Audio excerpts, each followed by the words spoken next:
Se non sai cosa preparare per cena, ti do un'idea velocissima. Le polpette di zucchine dal cuore filante. Mamma quanto sono buone! Questa volta le ho preparate in friggitrice ad aria, ma se vuoi puoi farle anche fritte o al forno. La prima cosa da fare è lavare le zucchine e grattugiarle. A questo punto sgusciamo 4 uova.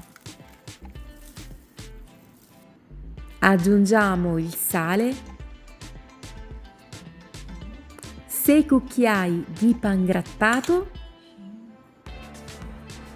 3 cucchiai di farina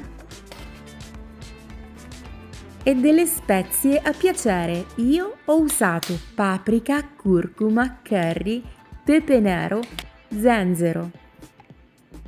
Se vi piace potete aggiungere anche dell'aglio tritato.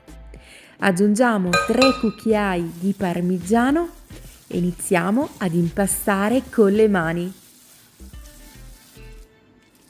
Se necessario potete aggiungere un altro cucchiaio di farina fino ad ottenere la giusta consistenza.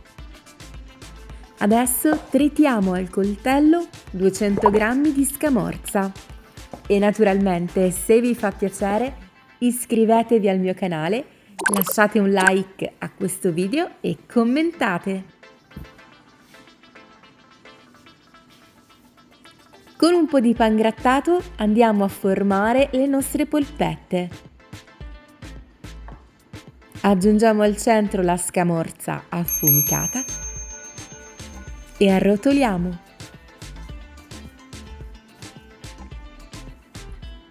Per ricevere le notifiche dei miei nuovi video, non dimenticate di cliccare sulla campanellina delle notifiche.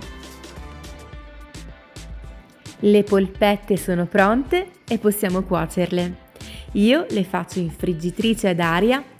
Ho messo 2 cucchiai di olio extravergine di oliva sul fondo. Dopo vado a rigirare le polpette, così saranno leggermente oliate da tutti i lati e verranno super deliziose e con una crosticina invitante. 180 gradi per 15 minuti.